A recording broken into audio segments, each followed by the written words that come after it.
Jason Deloach, the winemaker and close friend of mine at Hook and Ladder Winery, and we are tasting. Jacques and I are very excited. Oh, and also I'm with Jacques. Jacques Brix, our industry analyst, and we are tasting the first 2019 Chardonnay of the year for both of us. 19, wow. And welcome, Jason. Thank you. It's good to see you. Nice to see you. Wow. Wow, okay, here it is, the 2019 Russian River Valley Chardonnay. And you may have noticed that Jason does have the last name Deloach, and so you are from the a family that was very instrumental in the development of Russian River Valley. Yes. I say Sonoma County in general, but Russian River Valley in particular. Cecil Deloach started, when did he start? Was it in the 70s? Yeah, Deloach Vineyards, he started that in the early 70s. So I know, and at one point in time, I think he was one of the largest landowners in Sonoma County. Yeah, we definitely, we had a lot of vineyards through the peak of Deloach Vineyards. So, so basically, your family had Deloach. It got large, and I know that the family, you wanted to get smaller again, and yes. So and the name and the brand. Fire term, correct? Cecil was a firefighter. Yeah, so my grandpa, he's a retired San Francisco firefighter.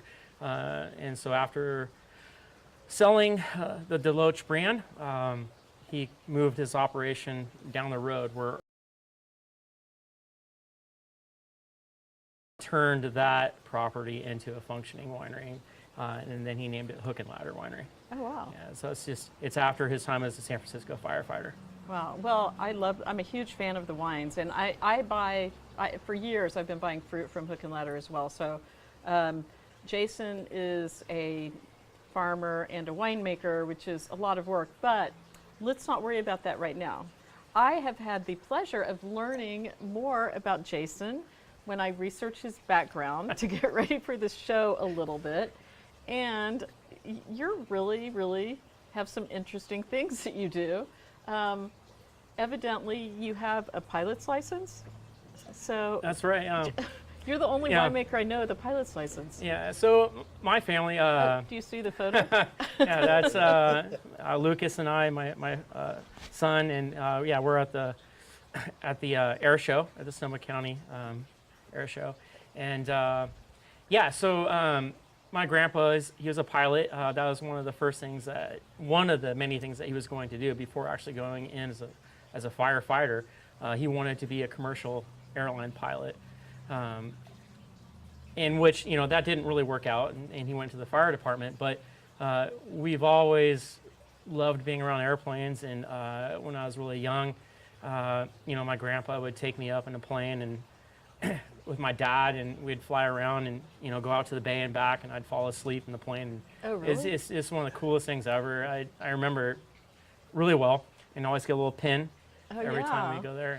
That's such a fun memory. And my grandpa, he had a plane for a long time. It was a Centurion P210, so it's a high performance. Flying that together, we had a lot of really great trips. Do you have memories of flying over vineyards and flying over the ocean and all of those things? Oh, yeah. We did a lot of flights over the ocean, over vineyards. And so that's one of the things I wanted to do was get my pilot's license. And, it was, it's one of those times where he's like, hey, look, you want to go get your license? And I was like, sure. And so you just started kind of pursuing that. And I did get my my general aviation pilot's license as in 2000. Oh, wow. Well, but you're, Jason, you're definitely the quintessential wine family growing up around vineyards, growing up above vineyards as well. Yeah. It's pretty cool. I have another photo. It's the RC helicopter. Can you tell us about that? We may not have a photo of it, but I understand it's a hobby. Yeah, so, not having a whole lot of time to go fly around and rent an airplane, I started flying RC airplanes and helicopters. And That's Lucas and I, and it's just one of those fun things to do. That's at Wine Country Flyers. That airfield right there, that was when we were at Trinity. We had a field out there. Is up there for a number of years, and yeah, it's a good hobby. It's a lot of fun to do, and yeah, it's still it's something that makes me happy. And So if you can't just go fly, What's an RC? yeah, radio control. Okay. Radio control. Radio control. Yeah. I think that's so. super That I mean, cool. it's one of those fun things to do. That goes you back can't- again to the way you grew up. You grew up in a vineyard rural environment where you can do things like that. So that's pretty cool. And are you involved in drones also? I've flown Not yet, drones. but yes, Sure. drones. Now, Yeah. did you know? Notice the title of your episode. It said "Fight or Flight." So you are a Taekwondo Yeah. person as well. Yeah. So that's one of the things. So when I started working at Boleto Vineyards, so in 2003, my family sold to Loach Vineyards. I went to work at Boleto. Were you in production? In production. I was there as a cellar master, and and that was a picture of me with my Taekwondo instructor Master Siegel, and actually I earned my 3rd degree black belt. Yeah. Oh, wow. Wow. That's That's a big deal. It's been 2 years now. Time's gone by really quick, but I That worked was really only hard for 2 that. years ago? That was only 2 years ago. Wow. I guess if I'd known that, I probably would have not gotten upset a few harvests in there. Of course, he's not going to lose his temper. No, I don't lose my temper.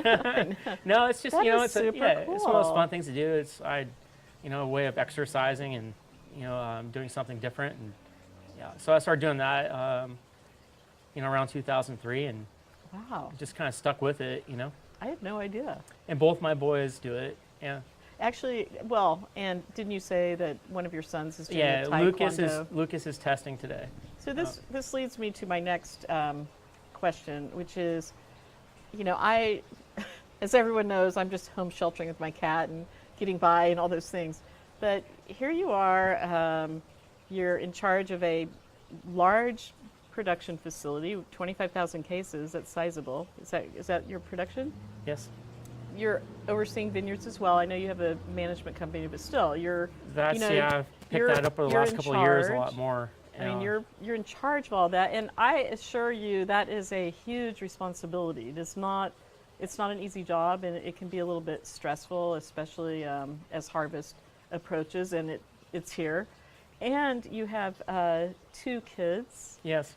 Who you're homeschooling right Yep. now, Yeah, presumably. my wife and I, we're homeschooling our boys. And your wife is also working at Rodney Strong. She's working at Rodney Strong So full time. how on earth do Yeah. you two do this? Yeah, it's been crazy. It's definitely not ideal. I've been at home 3 days a week working remotely. The good thing is we have a really great production team. So as long as we keep the communication open and we know what we're trying to do, it's we're able to accomplish a lot of things that we normally would. It's just very different. Well, you've hired a very good staff. Yeah, and then my wife is at home 2 days a week, so I could be at the winery those days. And then now we've actually had to hire a nanny to help us out. So, The financial side, Yes. actually. So, well, that's good. It would be hard if you're both in finance or production. oh, At least you've got. yeah, I couldn't imagine it. And so, you're really having to juggle schedules then. I We assume, are. with the boys Yeah, and. we And how are. old are your boys? Lucas is about to turn 9 in October, and Matthew just turned 5. Wow. Yeah, so Lucas started 3rd grade distance learning, and Matthew started kindergarten distance learning. Well, here's to you for being a great dad and a great winemaker, of course. Thank you Cheers. so much. And this 2019, what do you think, Jacques? Yeah, it is so young, fruitful. How is that going to evolve? Because it's a year old, about.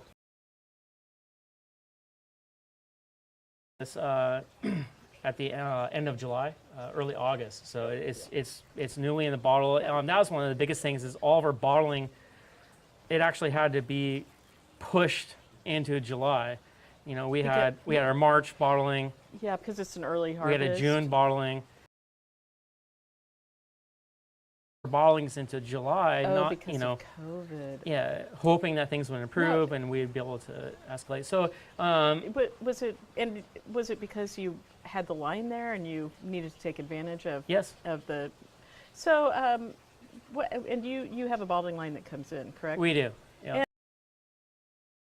And most wineries do bring an outside bottling line in, and it takes a lot of coordination because you need to. You know, it's not just getting the glass and the corks and making sure all the supplies are there, but to get everything ready, last chance to blend. What do you think? A lot of winemakers say that. Yeah, you know, I mean, it was like an 11,000 case run. You know, there was definitely a lot of. Honestly, all in all, it went really smoothly. I mean, that's the biggest thing is just, you know, advanced planning and making sure we have everything lined up and ready to go, and you know, we have a great production team, you know, so we're ready to roll with it. I mean, it's like I said, it's not an ideal situation. It's not something we'd normally do, but I mean, it worked out. It worked out really well. It just shortened the amount of time that we had to get ready for harvest, and then and we rolled right into harvest pretty quickly. Yeah, and so this year is a very early harvest, but it's the coordination that it takes to set up what you set up with 11,000 cases and 15 lots. Is that what you said? Yeah, 15 items. It's a lot of work. it's a lot the of work. packaging, all the different SKUs and the wines and but you know we had it stacked up just right. Good job. It worked out. Well, and we have to, you know, with COVID. With any market upheaval, we have to change with the times and do what needs to be done to produce a great product. But honestly, this is fabulous. And normally, the Chardonnay's turned out wonderful. You know, it's had a little bit of time in the bottle. It's had a little bit of time in the bottle. We did a great job building it. You know, it's designed to be a really well balanced wine, right? You know, roughly 25% wood. Typically, it's in barrel. You know, and we're not trying to over accentuate the butter characteristics. We're not trying to over oak it. It's just trying to find that nice middle ground balance, mostly showcasing the fruit, and then you know, texturing the wine a little bit with stirring the barrels. You know, we're only doing that once a month, and then complementing with. A couple of months ago. Okay. Yeah, nice one. Yeah. Just a test, just curious. I guess you didn't, huh? Yeah, no, we have another wine, our Four Rose Chardonnay. You know, it's a four barrel selection, and we're stirring those barrels every 10 days, so every 2 weeks. So stirring the barrels is just for those of you who may not know. That's what we refer to as surly, and its secondary fermentation is malolactic. And by stirring the barrels or stirring the leaves in the barrels, it's to give the Chardonnay a richer texture and mouthfeel. Yeah. And so that means you have a reserve Chardonnay, that obviously. We do, yeah. And it's called that's Four another Rose. Tier, yeah. Okay. Yeah, so so how many Chardonnays do you have? We make our single vineyard designate Chardonnay. So we have our estate Chardonnay. We do a third alarm Chardonnay, which is essentially a reserve. We do Aquarius Ranch Chardonnay, single vineyard designate, and then we do our Four Rose Chardonnay. Oh wow. Okay, this is delicious. And so this is our estate Chardonnay, 2019 estate. So Station 10, do you know? Well, obviously you know what Station 10 is. Sure. But somebody from San Antonio, Shelley. Oh my gosh, Shelley, how fun! You just opened the Station 10.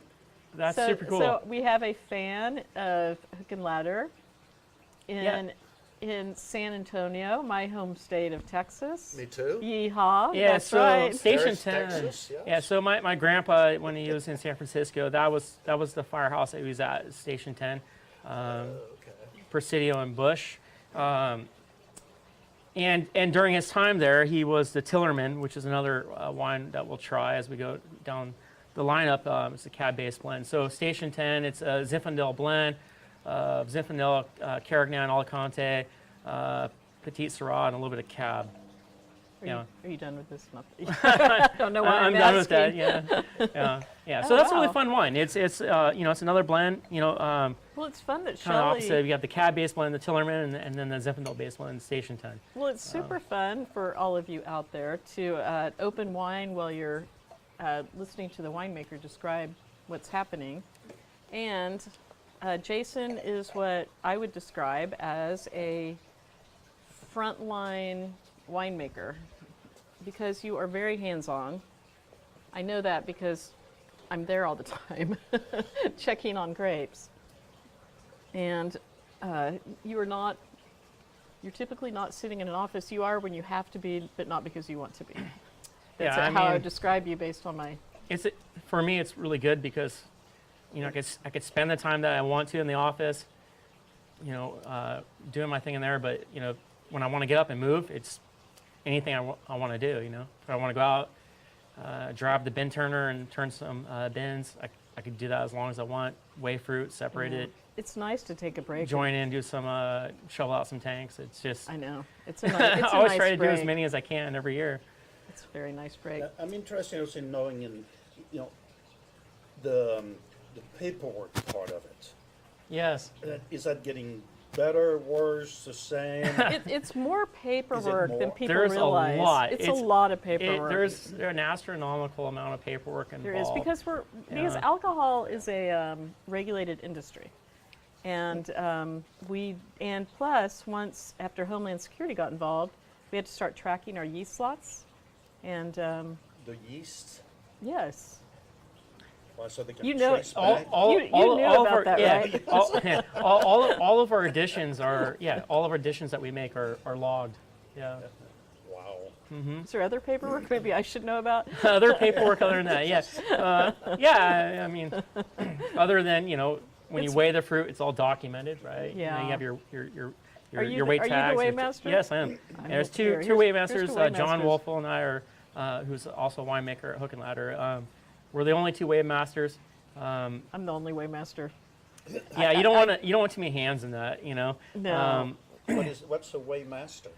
You're the only one who can sign a weigh tag. You theoretically should be the one. You're weighing the fruit. You're weighing it. Yeah, It's a you big- could it's a have big somebody deal, that though. writes it down, but at the end, it's your signature your that's signature. on Got it. So it. it all has to stack up Yeah, perfectly. you have to take it seriously, and it's Yeah. like our scales are certified, and that's important because when a grower or when even internally you're dropping off fruit, you want to make sure they're accurate.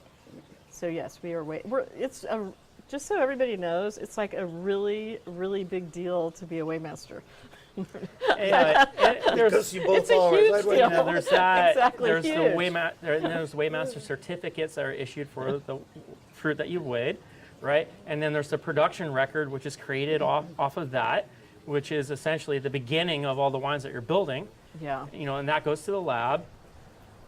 And then from there, we're able to look at the wines and start our adjustments. And it's just, that's the beginning of all those wines. And everything that trails from that, there's an associated paper trail. So, yeah, I mean, there's a lot of... Yes, I'm assuming Paperwork so they involved. can A lot. reconcile the amount of wine from We how can- much came in at fruits. right? We and know stuff. exactly what we have Yeah, and yeah. what's been done to it, Makes sense. essentially. Have you tasted this yet, Shock? This is, This this is is such a delicious. great wine. I want Lori, to would eat you something like with it, some? but unfortunately, we don't have anything to eat right now. We will. I'm going to briefly mention that Jason's uncle Michael is sort of the puppet master in the back, overseeing everything, and his lovely wife Lori would love some Pinot. Yes. Here you go, Jacques. Excuse me for. Yeah. So It's a family. This filming is a family operation. Yeah, so the Third Alarm Pinot, it's our reserve wine. It's a 12-barrel So good. selection. Usually we're trying to push around 30% new French oak. And typically that wine is in barrel for around 11 months. So Yeah. did this one get shortened just a little bit? No, it did not. So you just bottled this? We just bottled it. Like how long ago? It was with the Chardonnay too. Yeah, so we bottled all Wow. those wines. That was right at the end of July. So we're tasting this, and this is the worst it will ever be because it was just bottled. It's only going to get better than this. It's really only going to get better. It is. Worse. So I One say- way to express it. I will suggest Jason, I'd love to it's say. tremendous and it will get even better. I say to people, if for some reason you don't like it, it's bottle shot.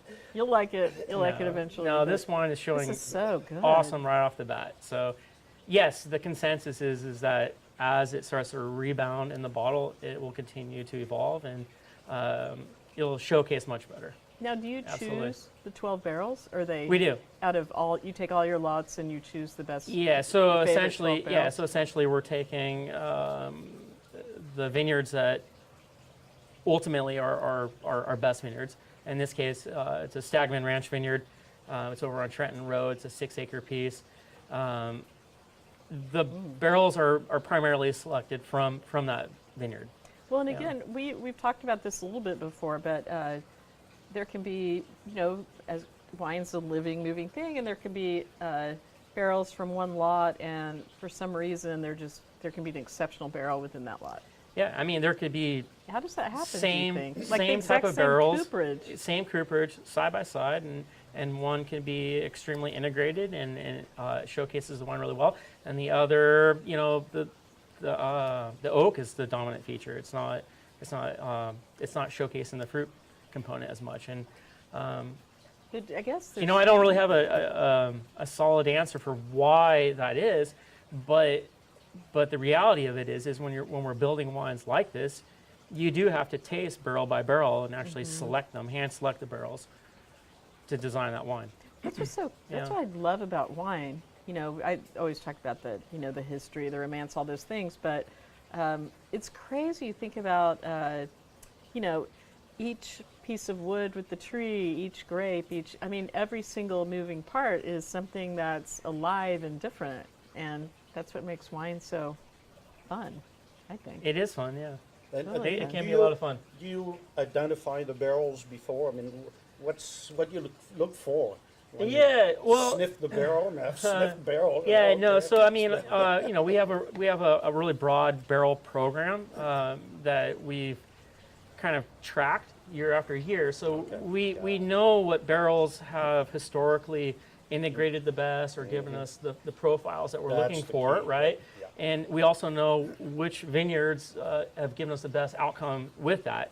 And so, and I think what you're saying is like certain barrels are better with certain vineyards. yeah, So- exactly. And in which case, so throughout the process, as we start issuing the different barrels for when we fill them from individual lots, I have in mind a target, right?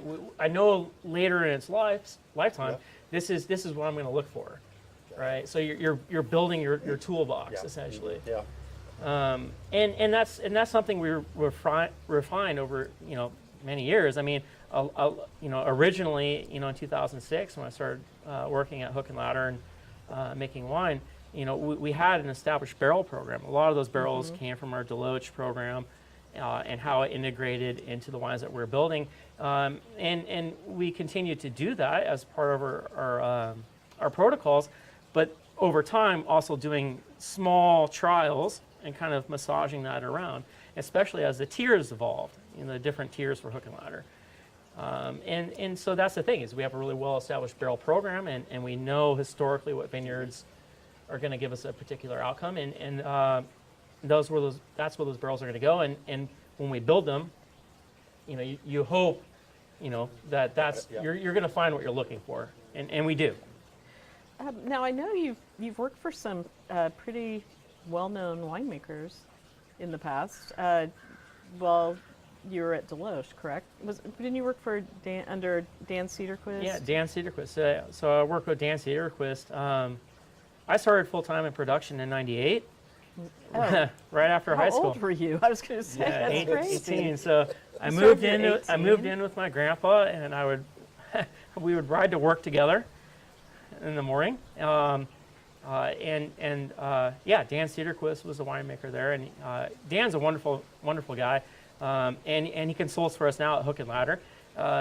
and he also consulted at Boleto when I was at Boleto. Yeah, he's been around for a yeah, while. He's and the thing very, of it very is well when I respected. started at Hook and Ladder in 2006, you know, production-wise, I really had that under control. That's one of those things I could just roll with. But then all the fine details of winemaking and designing and you know, Dan was really instrumental in helping us to evolve to where we are now. And, you know, that was really key. And it's great. We still have him. You know, he consults. And, you know, if we're in a bind, you know, it's just a good resource to have. Well, and you started as a cellar master. Yes. So that's how I started actually as well. But you started as a cellar master, so the orchestration of production comes easily to you. So, Right. So from Dan and maybe some of the other winemakers you worked with through the years, that you start learning the more of the artistic part of it. Yeah, and Boleto, you know, working with Dutton Goldfield, you know, Jeff Mangahas, and Jeff, what a great guy. Jeff's a great guy, and I learned so much from him, and you know, is really influential on a lot of things that I've adopted. You know, Well- my approach to wines. So Well, I personally love the apprenticeship approach to learning about winemaking, because it's completely different than the Davis or Fresno State situation. Only in that you're learning hands-on, and it's not theoretical from the very beginning. Yeah. Actually, I think we have some. it's worked out in my benefit. Oh yeah. You know, it was a good opportunity. Well, you're talented. You do a good job. I think we have a film of you at work. Here you. Oh, that's a good one. That's a Zinfandel vineyard. That's the Old Vine Gambogi. Oh, yeah, 1880, is that it? Those were planted in early 1900s. Yeah, okay. That picture, that's when we're going to taste that wine that we're going to. That's Four Rose Cabernet Franc. Those are the roses that were out there. Oh, That picture, I was actually doing a blending seminar. We were recreating the Tillerman Red with a lot of people. That was a lot of fun. wow. Yeah, barrel tasting weekend. Yeah. That was a while back. Yeah. Oh, that is so cute. And that, yeah, I think that's Matthew. You're We're just supposed walking to on the fake it, vineyards. just say, "Oh, that's Matthew." Yeah, yeah, the blonde-haired guy. Oh, it looks like Susie from there. Oh, that's right. I was there for barrel tasting. Yeah. Exactly. Yeah, those are all fun. That vineyard. I Yes. just joined that. So I drove out there early in the morning, and that was kind of one of the things I just wanted to do is join in on a pick. Yeah, so I just found the first tractor group that I could find, the picking group, and just rushed through and picked that vineyard out. And then Like today? no, that was a while back, Oh, and okay. then yeah, and then I drove back to the winery and started weighing the fruit as it showed up. That was fun. That was so much fun. It is. Well, when you have a production background, it's fun. It's silly, but it's fun. I was excited a couple mornings ago. They sort of prioritized me a little bit because since I can drive a forklift and the winery is You got only prioritized. 5 minutes from here. Well, it's because I could unload the truck at 5 a.m. And Yeah. I just drove over. I mean, I could have stayed up all night drinking and walked over there in like 7 minutes. I'm just saying, if I wanted to be totally responsible. The point is that it's fun. That it's weird. You get the fun part is doing silly stuff like unloading the truck. The or production racing aspect back is and- by far the most fun. It It is. It's a fun part of the job. one of my favorite things to do during harvest is run the bin turner. I could turn bins all day long. I don't know what it is. that's I crazy. love doing it. We won't. I know. And I don't want to know. I love very much doing punch downs. Very much. I love punch downs. And, I love them too. And working on draining and pressing projects. I love shoveling out tanks. You know, I have I love not. I haven't shoveled in a while. You need to do it. I know. I'll do it. I will do it Coming this up. harvest. Okay. I know. Maybe I'll shovel the first tank. It'll Yeah, just be well, like some giant text me a Merlot. picture of the progress. Oh my gosh! And speaking of photos, I missed a great opportunity. But Jason, I always get my first photo with Jason at the beginning of every harvest. We've done And that I for should years. have for years. It's Yeah. always the first photo of harvest. So we'll have to do a. You'll need to come back just so that we can show photos of us through the years. 'Cause Yeah, I'd it's love to been see them. It's been how long have we been working together? It's been a long time. I honestly, Gosh. it's been a long time. It's been a long time. So Can I go back to the 1880, because I'm a big Zinner. The For those from 1900s, Texas, yeah. we had a group in Austin called the Original Zinners. Oh, for yeah. at least 30 years. It's still going on. Anyway, so what do you do? Is that like a wine club primarily, release? You make the Zin from that old vineyard? Yeah, the Gambogi vineyard. We're doing a single vineyard designate. Yeah, a Zinfandel single vineyard designate. During the Loach days, my grandpa, he had a lot of single vineyard designate. I know. I And drank is, a lot of is them. this Yeah. a vineyard that your Hook and Ladder owns? Is it Yeah. Gambogi? Yeah, so my family, we've been farming that since the early 70s. And it is one of the original old vine Zinfandel pieces that my grandpa started farming, other than the piece that he bought, which is Barbieri Ranch. How about the area also? Yeah. I mean, I know all big. these were all from the Loach, right? And that's all Pinot now. That vineyard's all Pinot. Is it? It is. I remember asking if Yeah. I could get some of the Gambogi. The answer was no. Yes, it was. Well, I think it was a logistical issue. Yeah, it was. It's It's not like I didn't want to give it to you. I know. I do whatever I want can to. for you, but I know. When you see a vineyard, it's pretty special. yeah, it is. It's got a really great history. Should we try? So we saw Jason doing a blending. Was it a blending seminar? I did, yeah. It was like a wine club event thing that we did, and we have the Tillerman Red right down there. Oh, perfect. Let's try it. Open? Oh yes. Yeah, we could move on to the Tillerman. It's already open. Okay. It's all ready to go. And so, essentially what we did is we set it up so that way our wine club members could come in, and we actually pulled barrel samples of Cab Sauv, Cab Franc, Sangiovese, Merlot. And I wrote it all out on a chalkboard. This is what we're going to try to do. And it started off, we'd evaluate the individual components. I gave an example of how we like to build it, using Cab as the base component. And then just let people experiment, trying to create their own Tillerman Red. And so they designed their own Tillerman Red. They broke it down. What fun ideas. They broke it down so that way then they could use a graduated cylinder and build it, their bottle, as an individual, utilizing those percentages. And then we bottled it. And then we bottled it for them. We ran it through the corker. Oh really? Yeah, it's super cool. And then they could take a pen and write their percentages down on the Oh bottle. wow. That was really fun. Is this like an annual thing you do? It has not been annual, but I'm certain at some point it will be that way. Yeah. Now, how do people become members of your wine club? Can they go to your website? Just They talking about they could go to the website. They could go to the Very website, I nice. believe. If not, right there at the winery, they could just fill out a form. well, that's a fun idea. I should think about wine club activities. So bad That about it. yeah, that was. I actually had a great time doing that one. It worked out good. It's just everybody's enthusiasm and really excited about the wines that they're building. It was fun. What do you And it's think? also where you realize how complicated it is, right? I mean, Oh, just to blend that people to don't blend it and understand. say, here's Yeah, what's it's going to hard. be the result. Okay. Yeah, Right now, to- if it's 1 or 2 bottles, but it's going to be 5,000 gallons. That's a Yeah, different. to build a wine that especially a blend that works and doesn't seem awkward or it takes on a smaller scale quite a bit of trial in the lab and we like to figure it out. Here it Yeah, is. so another round of barrel tasting weekend. This is the that hospitality looks side. that was so we're doing an event right there. That was a wine club event. Oh, That's there's my wife, Nicole. Nicole. Yes. The beautiful woman with red hair sitting next to me. Yes. Yes. Yeah, Very really cool. great events. What a nice facility too. That is a big, look. Oh, look, Doing he a has tour huge around the press. production. It's a 7.5 ton pneumatic press, and right next to Yeah. it was a 5 ton. Just trying to explain the basic flow of our harvest, how it kind of works.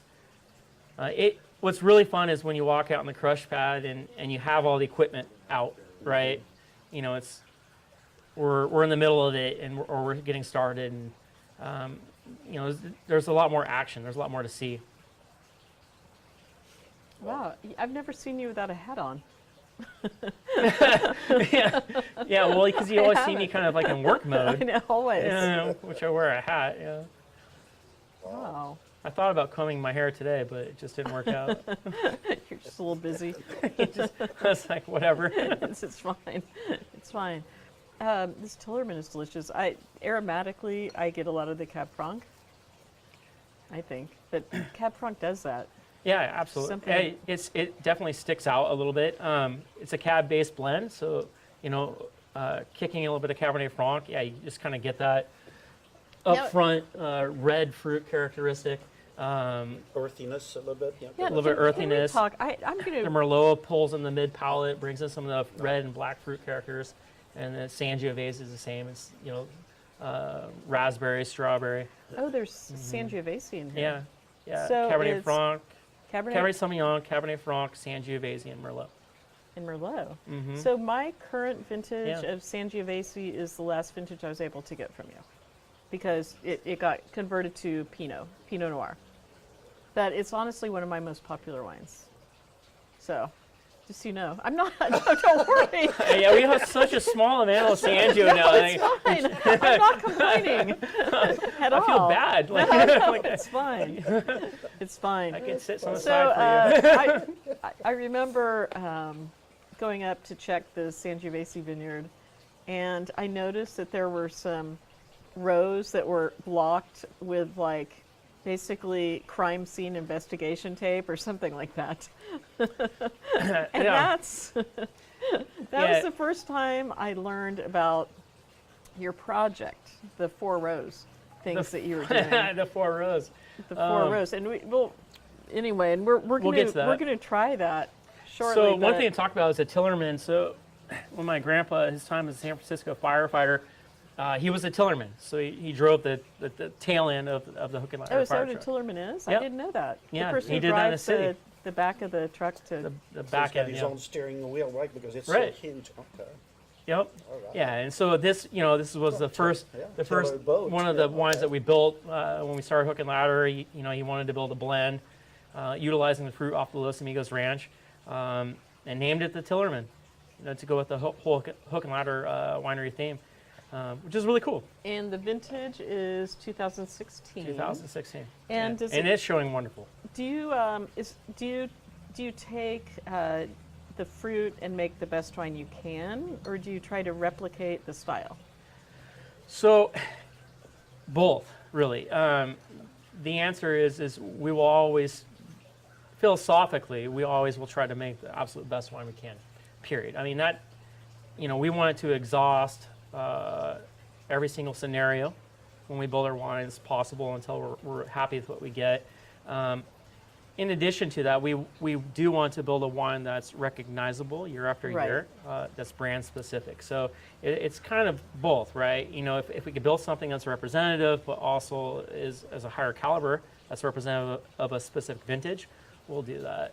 Absolutely. I love that you're using the word build. You're- I mean, we're that's a great building. I know it's great. Yeah. So, Yeah. explain to people how you do that. How do you build a wine? Like, Yeah. how do you start with the whole process? Yeah, so for a wine like this, the Tillerman Red, obviously the big thing is the individual components, right? So we do the Cab Sauv, the Cab Franc, the Sangiovese, the Merlot. Those are all individual varietals, fermented, totally So- separate. And so, do you take them out of barrel to taste them, and Yeah, so basically? like we were talking about before about the barrel program, it's the same thing. All those individual varietals have a tailored program of barrels, right?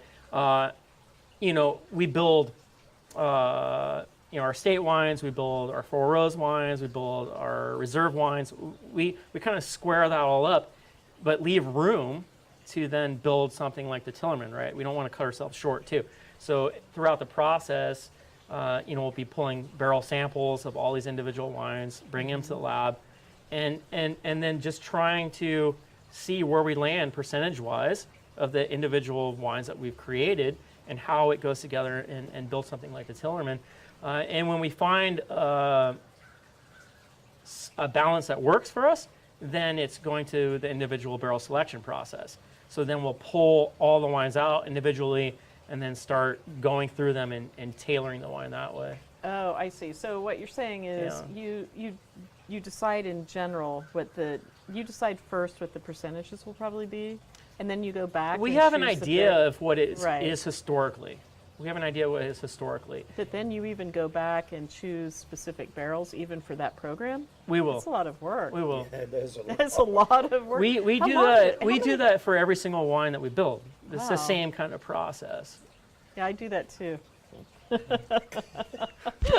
That's what I do. I'm sure you do. Yeah. So I'm just curious. So how much time do you think you personally spend in blending the Tillerman? A Tillerman? I mean, Because you must go back and forth. And, we do. You know, it's one of those things. Like, usually when we're really into blending mode and we're trying to design our wines, it's really targeted, right? So every day is something different. And we're going to be working the Chardonnays, or we're going to be working the Pinots, or we're going to be working, you know, with reserve wines, or whatever the theme is. You know, we're trying to follow a time schedule to keep things going. But the Tillerman, you know, when we get to it, we could spend probably half a day, you know, just kind of messing with it. And sometimes, yes, you know, in the lab when we're working with it on a micro level or a much smaller scale,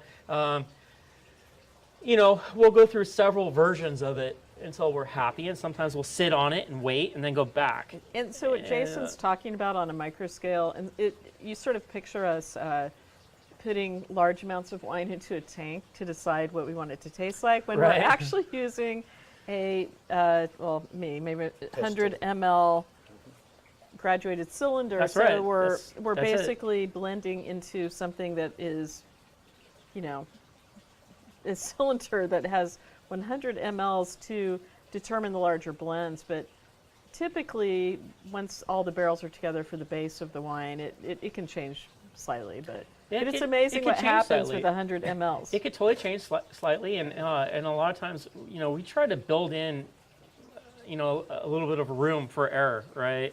You know, it's even though we're happy with what we've designed in the lab, and we go back and we start building our barrels and pulling out the individual lots, we might veer from that a little bit if what we're creating isn't good enough or up to par. It's not what we thought it was going to be necessarily. So, you know, leaving a little bit of room in that process is, I mean, it's certainly key, because you can't really go back, right?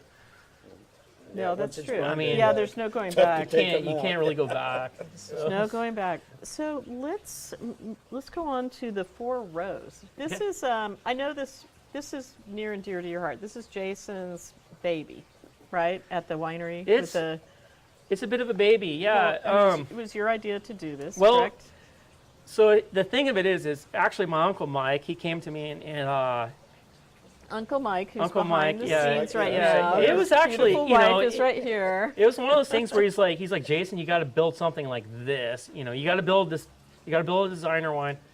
I don't care what it is, but I need you to build something. And you know, I thought about it for a long Now, time. he's referring to his uncle, who's Michael Deloach, Cecil's son, Yep. who was president and general manager, I believe, for Yes. quite a while, and Yes. is now he's doing all sorts of stuff. He's the busiest person I know in the wine industry. Your uncle is he's doing his honestly. own projects, and Oh my he's, gosh, and he's he's doing awesome awesome. at it. And He's awesome. He Yes. is. He's But- producing. he's Yeah, producing. but- He's producing a but show. Michael, he had a your lot of these ideas. But you your know. uncle's always been really creative, and He's super always, creative, He's always yeah. thought of new ways to do things Yep. and new wines to make. So he was the one who came to you with the 4 Rows project. He approached. He told me that he wanted me to build a wine of a particular caliber, something that was more on a designer level, that we can create like an exclusive club from, and it couldn't. Oh, you mean like a reserve club? Yeah, for a reserve members? club, and it could not be like it couldn't be like what we were already doing. Like we were already doing the third alarm, we were already doing our estate wines, and we've already done some single vineyard designate wines. You know, we were doing a Cabernet Franc for the longest time. We still do that, and it was a popular item. You know, I didn't want to build another It's a heavy bottle. third alarm. I didn't want to build, you know, another necessary single vineyard designate. I wanted to take something that we had a following behind and see if we can elevate it, right? We could really accentuate it. What we found out is that we couldn't necessarily do that with what we had in-house. It really had to start from the vineyard. So from the vineyard, we had to go out and flag down some rows and spend a little bit of time out there. And that's where you use the police crime scene tape? Yeah, To that's keep right, people like the crime me. scene tape.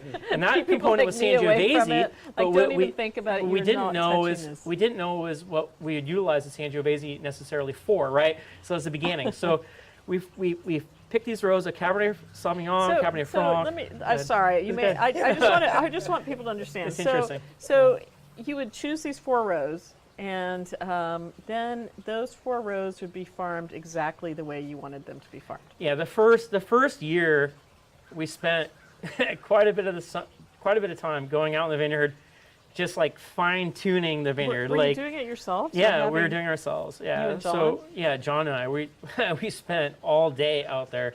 Yeah, just making sure that everything looked perfect in the vineyard. All the fruit was hanging just right. There's anything that looked a little overcrowded, we'd drop it out. So they're out there with probably pruning shears, getting Shears. rid of, making sure that it has good exposure. Good right amount of exposure, right amount of leaves, all fruit.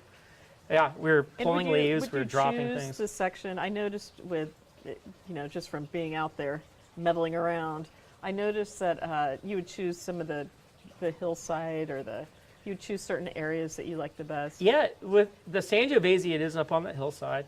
But we also picked, like I said, we picked Cabernet Sauvignon, Cabernet Franc, and we did Merlot as well. The idea is that we had blending tools for the Cabernet Franc. We had something that we could work with to ultimately create a more superior Cabernet Franc.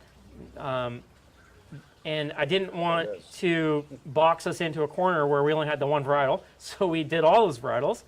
So we had the tools, and we treated those all the Tools same. including your Yeah. pruning shears too. And then years after that, we would go out there with Guillermo, right? And we'd show him, hey, look, this is the rows that we have. Let's make sure it looks this way. Guillermo's like the right-hand ranch person who would oversee. And we've what's been doing happening in that. So vineyards. the first year was 2012, and the wine that we built was really rough around the edges, really hard. When we bring the grapes into the winery and process them, we were doing them in open top fermenters, and then bleeding off the juice shortly after processing. What were you doing with the blood off juice? We were off record. We're moving it down to other wines. Okay, Yeah, so just disappear. so you'd crush the fruit. Being and creative. There's a term called creative. there's a term called saignée that is used for making rosé, and you bleed the juice, and so the concept is that you want there to be a higher ratio of skin contact to juice because you have a smaller percentage of juice. We're in the essentially tank. concentrating these So you're lots. concentrating it. And so we had all these tools built, and then we put them down to like 60% new wood, new French oak primarily, all these individual components, and process them all separately. And then,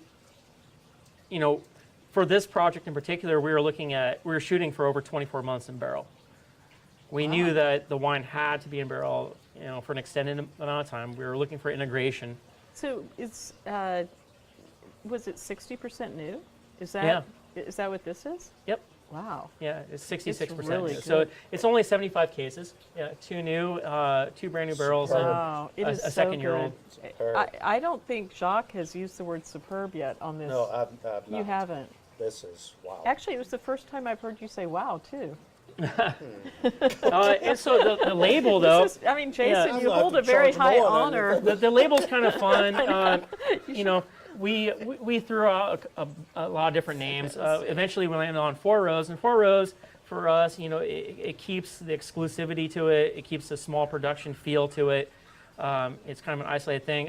My Uncle Mike and my Aunt Lori, they went down to San Francisco the San Francisco ladder shop in the Is city. that what? I was trying to figure that out. And so it's all these wood ladders in there that they refurbish and they use within the different fire departments. You can see like the little symbol on the side ladder, San Francisco Fire Department. Did you and Mike? Lori's in Wow. in the courtyard. They went of this. down there. Oh, you did? They went You down took there, that and photograph? Lori actually saw that shot. They were moving ladders all around. She's like, "That's it." Yeah, that's it. And so we've stuck to this Well, label. you're We've welcome to adopted come other ones. to join us. Yeah, that is beautiful. It's really cool. And we've created a 4 Rose wine club from that. Because I made those individual components, we've also made a capsaw of a Merlot, right? And we've done a Pinot. We've done a Pinot Noir and a Chardonnay, all in kind of You like do a this 4 Rose more Chardonnay? elevated. Yeah, we do a Chardonnay. We use Aquarius Ranch Chardonnay. Didn't know that. It's a 4-barrel blend. It's Did you bottle the 50% 19? new, 50% second-year wood. If you bottled the 19. No, no. That wine we'll bottle. Shock and I. Darn, Yeah. yeah. No, Could have we'll- brought that one too. Yeah, that's another time. Yeah, we're gonna bottle that in December. Wow. So Yeah, did you make only 75 cases of all of these? 75 cases of the reds, and then the Chardonnay winds up being a little less than 100 cases by the time we get it Wow, in this bottle. is super So special. that's 3 barrels, right? 3 barrels for the reds, yeah, 4 for the Well, Chardonnay. I would honestly, And we do a Pinot. I too, would yeah. highly recommend joining the 4 Rose Wine Club. Yeah, so to join the 4 Rose Club, you have to join the Hook and Ladder Wine Club. Yeah, well, They that's- should So you join have Hook and to. Ladder, and then you Yeah. have access to 4 Exactly. Rose. You, Yeah, you of can't get a course. backstage pass No, just no by backstage getting pass. some general admission ticket, you know? So that was the way. That's the way we designed these wines, and that was the Wow. whole idea of it. But it took us a long time to really get the hang of building these wines. You know, they've certainly evolved over the years. The Sangiovese that you're talking about, that wine, we really didn't know what we were going to do with it necessarily. You just keep me from having it. Yeah. Other than that, So we do it in the same style. We do saignées. We try to concentrate it and maximize our color. Really, and it's hard Sonia to. again, he's talking about bleeding from the tank. But we've used that to build our Brunello style Sangiovese. So that's another project. That's a project my grandpa wanted. He said, "Hey, I want you to build Sangiovese in the style of a Brunello." So it's 36 months in barrel, 100% Sangiovese. Oh my gosh, I don't think I've tasted that yet. And so we use these rows that we've isolated, and that's the bulk of it. Now, is that Yeah. something that you've actually bottled yet? Yeah. What was Yeah. the first vintage of? The first vintage, I think, was like 2013. And or what is 14? it called? It's called it's called Prateria. It's called Prateria. It's a name.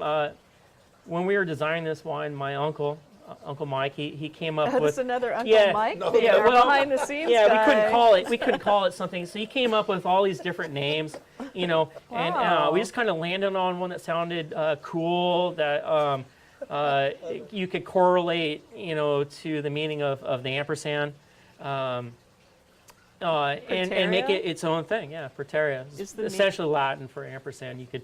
Prateria It's- is Latin for ampersand. It's a very gray Ew. area, but yes, Hey, Michael Deloach behind the scenes. That's really. it's fun. It's a great And wine. for those of Right. you who don't like to buy things you can't spell, I don't know, just think about that. Prateria. Isn't it with an A-E? Prateerea. Cool name. Huh.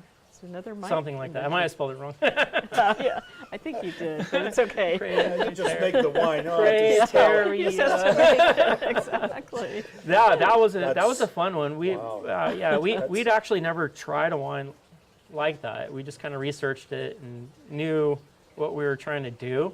Uh-huh. The outcome is exactly what we wanted. Wow. Yeah. That's Yeah, that's I super actually fun. love I it. can't It's wait a great to one. try it. And so is that something that people can get in the tasting room? Yes, yeah, that's a wine that's only out of the tasting room. And how many cases do you make? We're a little under 25,000.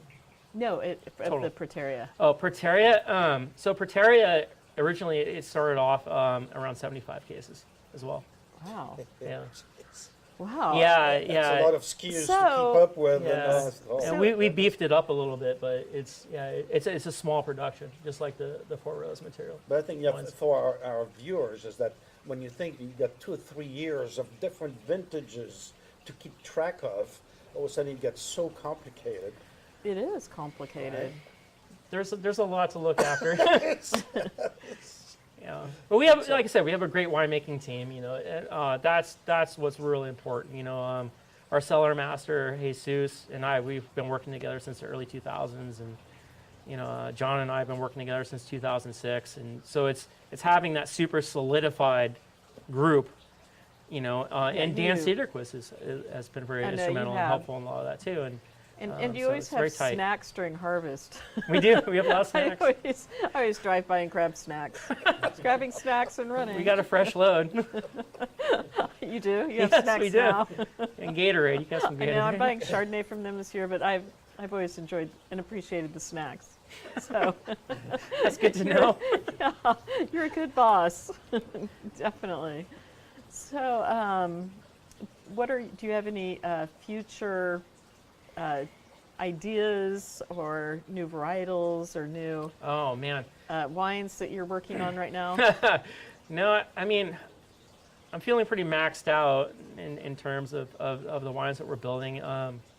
You know, it's just the thing of it is always trying to do better. You know, trying to figure out a better way, design better wines, and you know that's a constant evolving process, and you're always learning. You know, so we're always open to that and exploring new ways, and if it makes sense of what we're trying to do, we'll pursue those things. Well, So and one thing that my perception of you has always been that I've sometimes described you as a technical winemaker because you are always learning, and you truly like to delve into you know, what's happening if a fermentation is stuck, or if you're trying. I mean, I am too neurotic to want to know why it's happening. You actually want to know why it's happening, you know, and it's interesting. yeah, we do. We try to break it down. I know, and so Jason will get technical and say, "Well, it could be this." I'm like, "No, don't. I don't want to know. Please don't tell me." But you know, you get right to the point and you analyze everything. Yet you still have a very artistic approach, which is a wonderful balance. Yeah, and we're very proactive.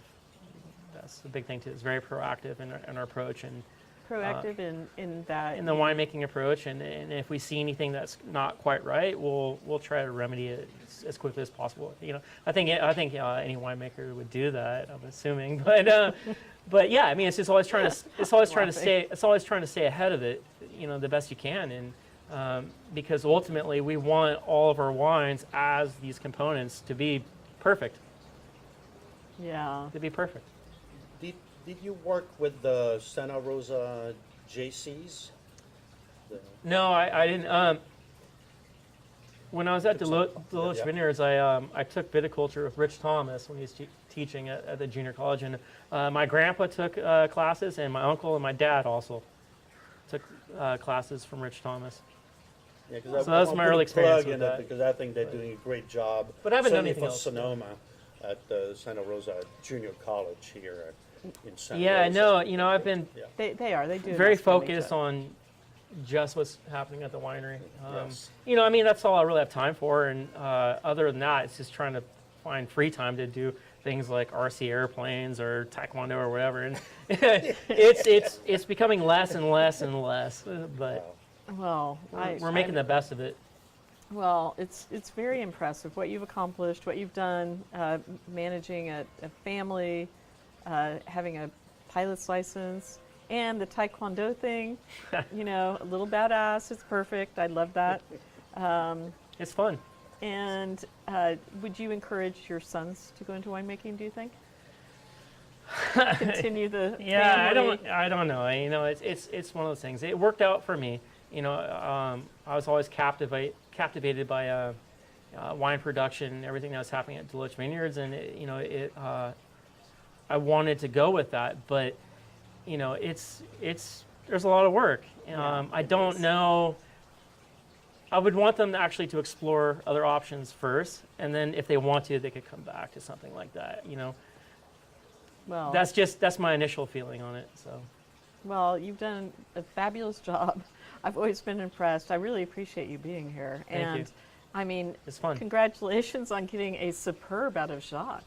That's a big deal. He And, tastes a lot Appreciate of that. wine. And we That's still great. have plenty left in that bottle. I Thank know. Yeah, I know. yeah, you just start. I mean, it opens up. You know? So I will encourage you to visit Hook and Ladder. Is the tasting room open now on weekends for outdoor Well, tasting? We're being safe. It is, but currently, Right.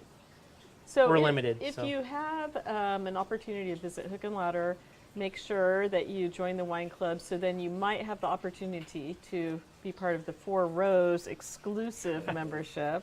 And Jason, again, thank you for being here. And Thank you.